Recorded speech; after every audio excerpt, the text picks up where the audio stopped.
Well, here we are. Welcome everybody. This is Gaming and Still Life. This is your host Rich, and here we are at the final review for the Rift S. Now, I must say, this review took a little while because it's not easy doing these reviews, especially when you want to make sure that you get everything right. And the main problem is that I was getting some static white flashes in this headset, and something that I did report to Oculus, and they're very gracious enough to fix it for me. And what I found out is it was just a replacement cord that they sent me, and it worked great. It completely got rid of all my problems that I had with my static flashes. So I wanted to hold off on doing the review until after that. And something really cool happened this week is that I actually got delivery of my Valve Index, which is sitting over there. And I've been kind of busy with that. At the same time, an update just released, if you're in the beta, where they kind of fixed a lot of the tracking issues that were going on with the Rift S. So I did try that, and I want to give you a few of my thoughts and what I really think of the headset.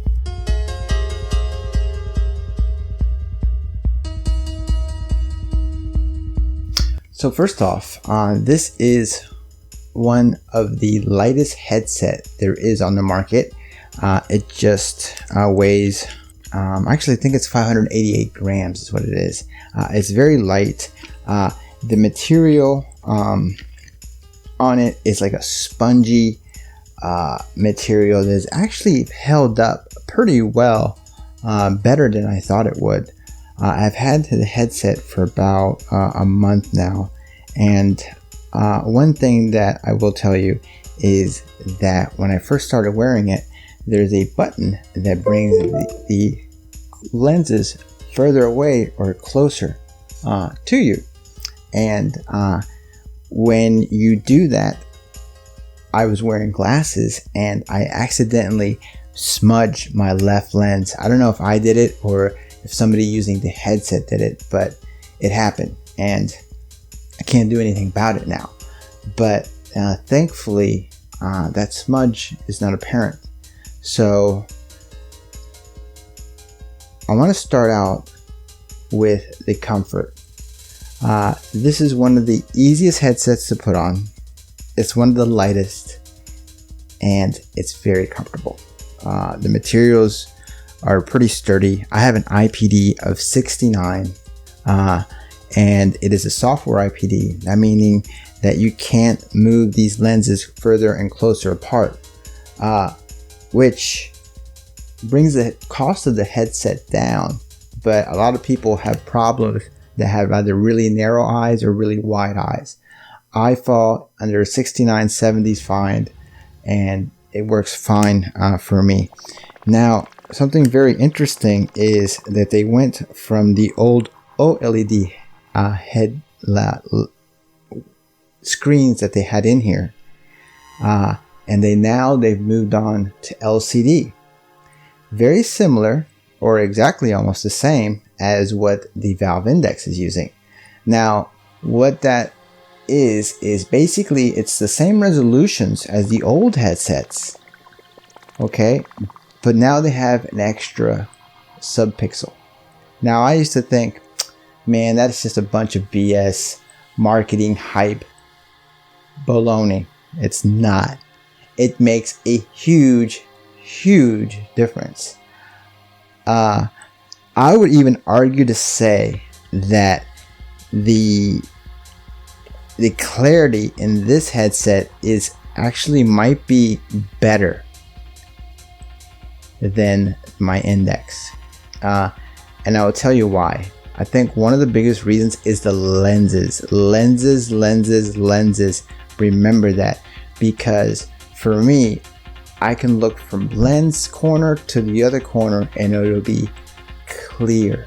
Clear, clear, clear. Screen door, forget about it. It's nothing that you'll ever notice unless you're looking for it. If you're looking for it, you'll find it. But it's not there. The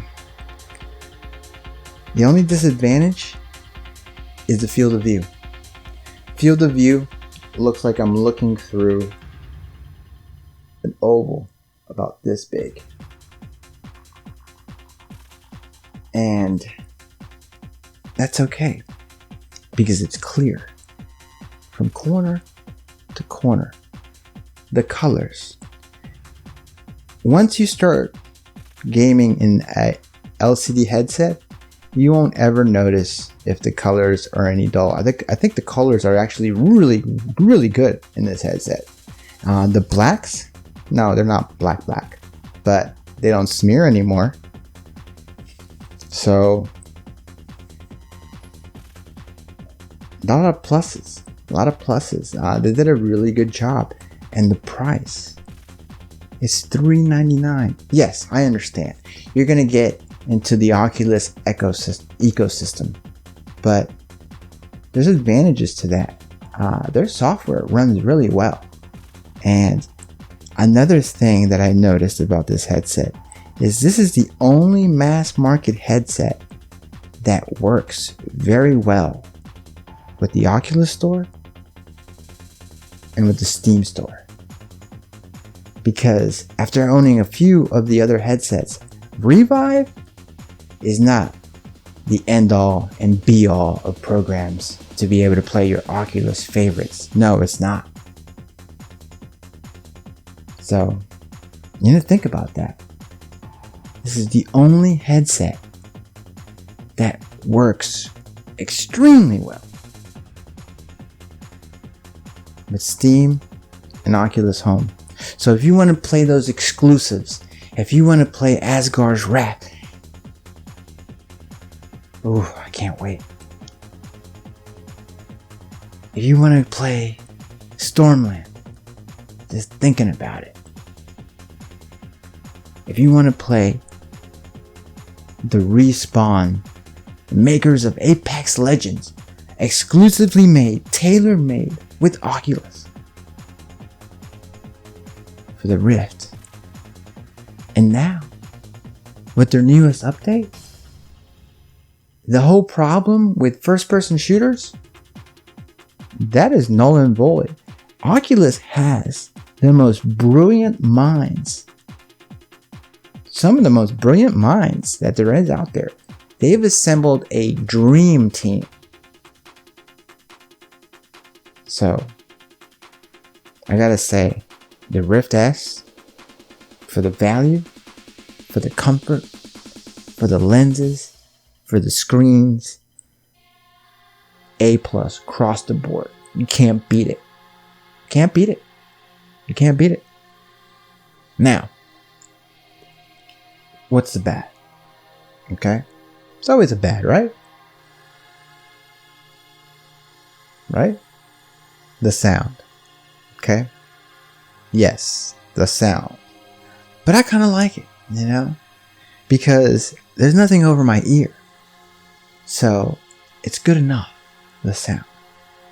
It's not booming. If I want to have booming sound, I'll put on some headphones.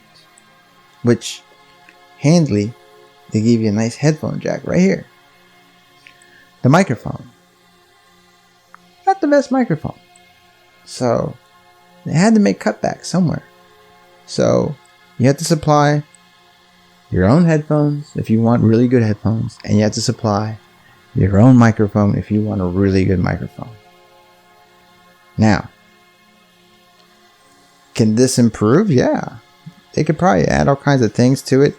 Hey, those geniuses over there, they might even make somehow the software make the sound better. Don't put it past them. Other negative. Controllers. I don't like this ring. It's not balanced like the older one is. I'm just nitpicking now. Okay? So these are just nitpicks. As far as the stick, better than the index. That's one of the best thumbsticks in VR. It really is.